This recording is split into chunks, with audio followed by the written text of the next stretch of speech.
Certaines personnes ressemblent à Dr Jekyll et Mr Hyde. Elles peuvent être ou sembler philanthropes, généreuses, chaleureuses, à l'écoute des autres, totalement dans le don, et elles cachent un côté sombre, inavouable. Elles avancent masquées vers leur proie, cela fait froid dans le dos, et ces personnes ne sont pas simplement des personnes de romans ou de films, elles sont bien réelles.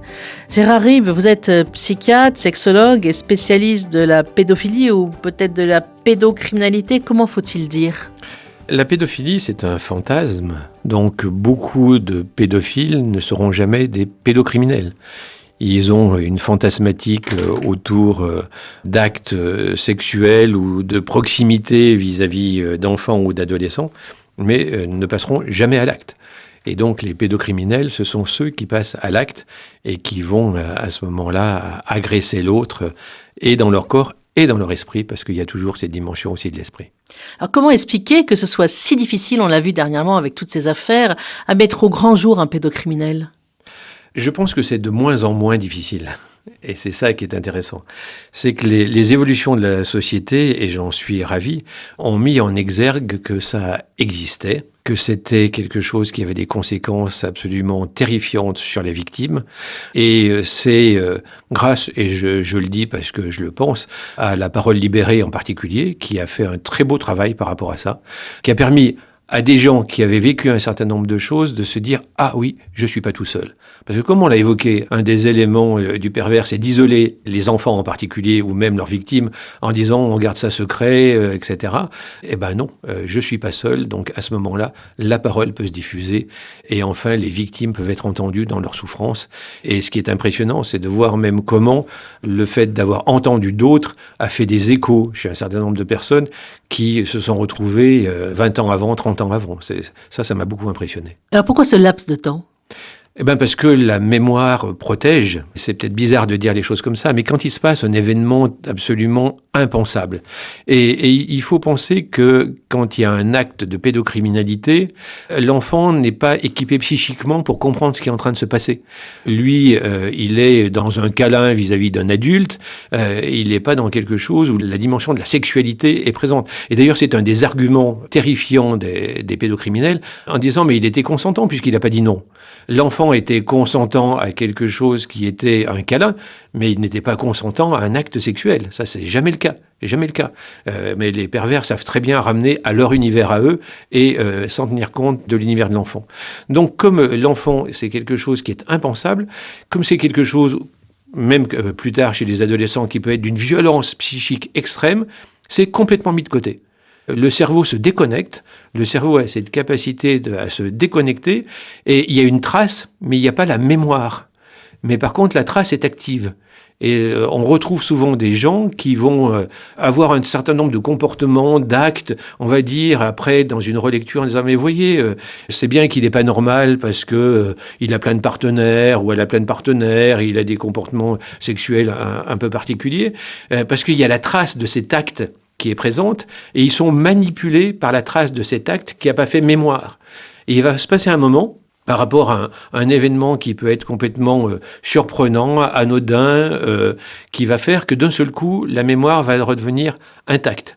Et moi, j'ai un exemple, alors qui n'est pas un exemple de pédophilie, mais qui est un exemple de viol qui m'a beaucoup marqué, d'une femme que j'ai accompagnée, qui avait eu un viol très très jeune, parce qu'elle avait 14 ans, donc c'est de la pédophilie, elle avait 15 ans, c'est de la pédophilie, qui avait été violée à ce moment-là, et qui, avait vécu sa vie, mère de famille, mariée, etc., mais avec là aussi des grosses addictions, une recherche de se mettre dans des positions de souffrance, des choses psychiquement très très difficiles, et qui un jour, nous sommes à Lyon et dans une des rues de Lyon, a vu dans une vitrine d'un maroquinier un sac bleu, qui était un sac absolument banal, et d'un seul coup, ce sac bleu lui a rappelé le sac bleu qui était posé sur une armoire qui était à l'endroit où elle s'est fait agresser et sur lequel elle s'était focalisée pendant tout le moment de l'agression pour être en dehors de ce qui se passait. Et du moment où elle a retrouvé ça, l'émotion était intacte. Ce qui est extrêmement impressionnant, c'est que ce qu'elle avait vécu, là, c'était 30 ans avant, les sensations, les émotions n'avaient pas du tout été travaillées psychiquement, et du coup, tout revenait avec une force et une destructivité extrêmement importante qui a fait qu'elle est venue me voir. Donc, le cerveau nous protège et fait qu'il y ait ces amnésies et qui ont été très interrogeantes en disant « mais pourquoi les gens se manifestent 20 ans ou 30 ans avant ?» Parce que pour une grande majorité, ils avaient oublié, et pour une autre majorité, ils avaient honte. Et ils étaient enfermés dans la honte, parce qu'il y a toujours « qu'est-ce que j'ai pu faire pour que ça m'arrive à moi ?» Pourquoi cette culpabilisation ? Parce que c'est justement cette question, si c'est arrivé à moi, c'est que j'ai fait un certain nombre de choses qui ont fait que c'est arrivé à moi. Ce qui n'est pas le cas. C'est faux. Les enfants ne sont jamais responsables des agressions qu'ils ont subies. Ils en sont des totales victimes. Mais il peut arriver, et il arrive très très souvent, que cette question soit en filigrane. Mais c'est valable aussi pour les femmes qui se font agresser sexuellement, qui vont se poser la question de qu'est-ce que j'ai pu faire pour que ça se passe. Et d'ailleurs, les agresseurs l'utilisent souvent. Ça, et pour les hommes qui se font agresser sexuellement. Et pour les hommes qui se font agresser sexuellement aussi.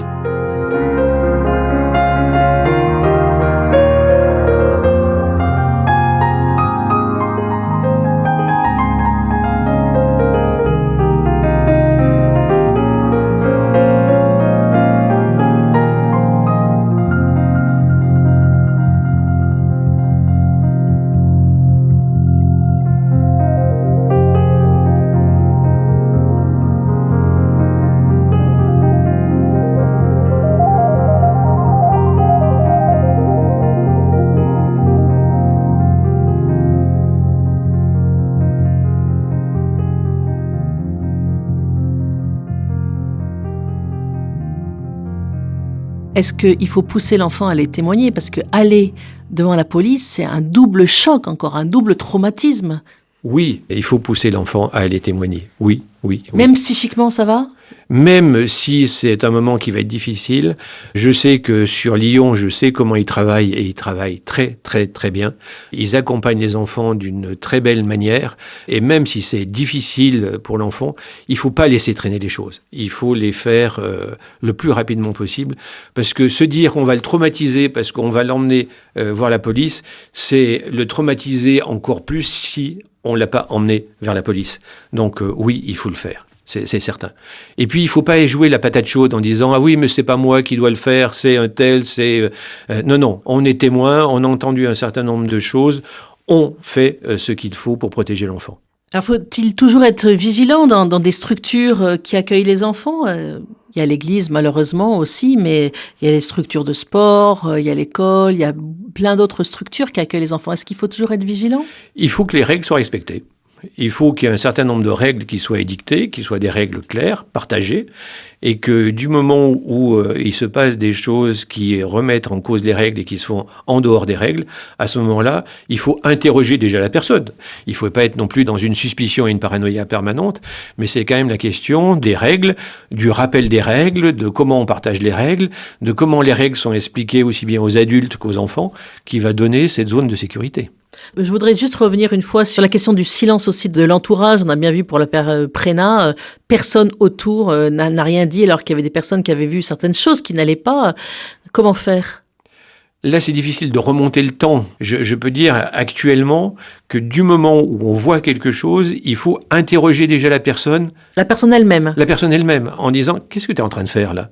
ou « Qu'est-ce que vous êtes en train de faire ?» ou « Je ne comprends pas ce qui est en train de se passer. » Mais en tout cas, dire que nous, on a vu quelque chose. Et déjà dire que nous, on va avoir une vigilance par rapport à ça. Et que du coup, peut-être que si on remarque de nouveau quelque chose, parce que sur un fait qui peut être un petit fait, on ne va pas lancer une procédure complète, mais s'il se passe un certain nombre de petites choses qui nous inquiètent, à ce moment-là, il faut faire les choses, bien sûr. Alors, je voudrais revenir aux pédocriminels. Est-ce qu'avec l'âge, ça se tasse tout simplement parce que la sexualité baisse ? C'est pas une histoire de sexualité, la pédocriminalité. C'est une histoire d'emprise. C'est une histoire de comment j'utilise l'autre par rapport à moi. Donc, ça peut prendre des formes différentes, ça peut être sous des aspects différents, mais si c'est pas traité, si c'est pas accompagné, il y a quelque chose qui est toujours là, qui est toujours potentiellement présent. Donc, là, je ne fais rien à l'affaire, parce qu'on n'est pas dans du sexuel, on est dans la manière dont on utilise l'autre pour combler quelque chose en soi. Et un pédocriminel, si on fait la référence à la loi, peut donc s'arrêter, s'amender ? Ceux qui sont dans une immaturité affective, quand on travaille avec leur immaturité affective, quand on arrive à reconstruire quelque chose qui est un cadre qui va les sécuriser, les choses vont se construire, ils vont échapper à cette zone de risque chez eux, de pédocriminalité potentielle.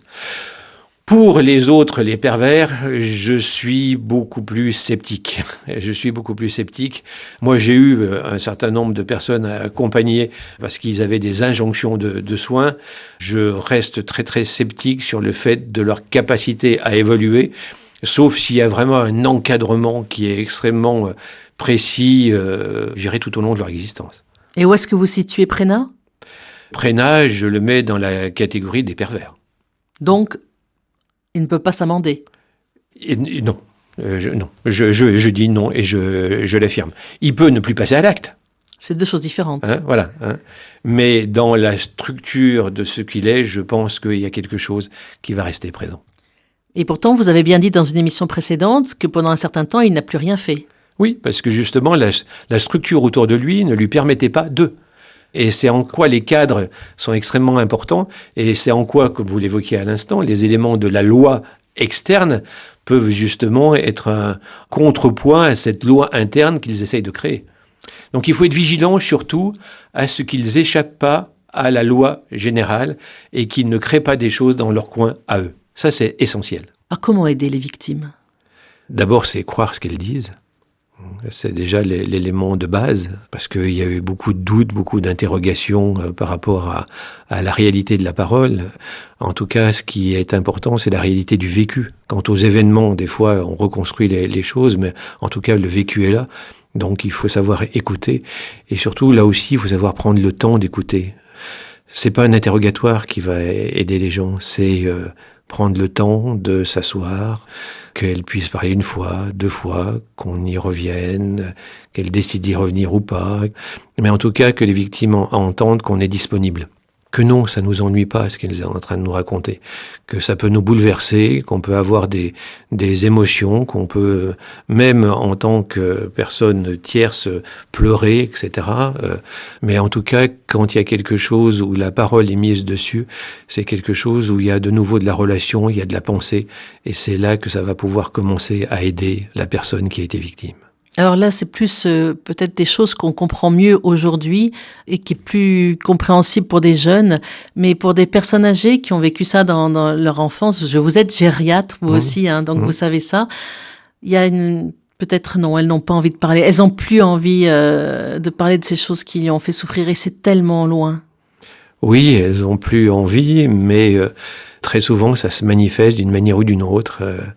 Parce que c'est des angoisses qui reviennent, c'est tout un tas de manifestations psychiques ou même physiques qui vont continuer à les envahir.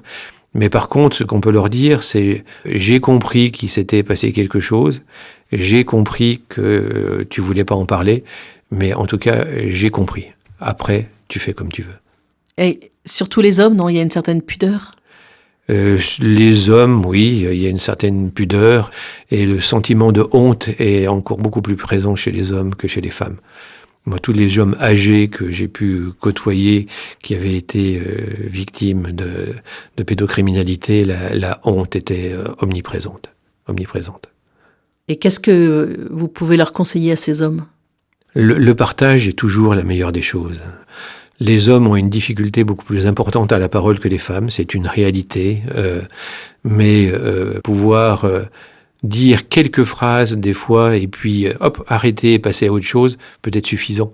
C'est pas se dire allez, on va se prendre tant de temps et on va en discuter. Non, ça peut être tu te souviens, je t'ai parlé de et là quand je suis en train de me baigner là, ça me rappelle tel truc. Il a dit quelque chose et dire ouais, j'ai entendu. Et ça peut suffire, ça. Et c'est déjà un premier pas qui peut amener vers d'autres choses. Mais faut-il en parler à ses enfants ? Tout ce qui est caché ressurgit d'une manière ou d'une autre. Il ne faut jamais imposer les choses aux enfants. Jamais. Il faut, quand les enfants ont des interrogations, il faut répondre aux interrogations des enfants. Et les enfants, pour ça, ont des sortes d'antennes absolument incroyables. Et quand elles ressentent quelque chose ou elles vont demander quelque chose aux parents, et en particulier s'il y a eu des choses, c'est plutôt au moment de l'adolescence que les questions vont se poser, oui, il faut répondre, bien sûr. Est-ce que ces angoisses d'un parent peuvent ressurgir d'une façon inconsciente chez les enfants? Oui, bien sûr, ça va d'autant plus ressurgir que les parents peuvent mettre en place des mécanismes de protection que les enfants ne comprennent pas. Parce que ils font bien leur métier de parents en protégeant leurs enfants, mais si les enfants n'ont pas les clés de pourquoi il faut faire attention à ou se comporter de telle ou telle manière ou dire un certain nombre de choses, là, ça peut être anxiogène. Donc il faut expliquer les choses aux enfants. Et l'explication, c'est oser revenir, c'est le dire, le redire. Mais pour des enfants qui sont adultes? Pour des enfants qui sont adultes aussi, c'est important de partager. Il y a quelqu'un qui m'a beaucoup influencé dans ma carrière et qui a écrit un merveilleux livre, Aïe mes aïeux.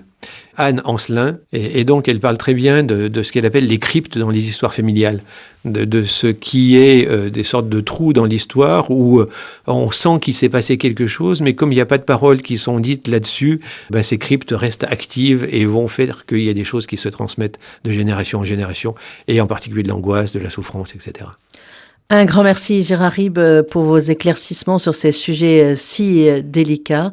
Au revoir. Merci à vous Bénédicte.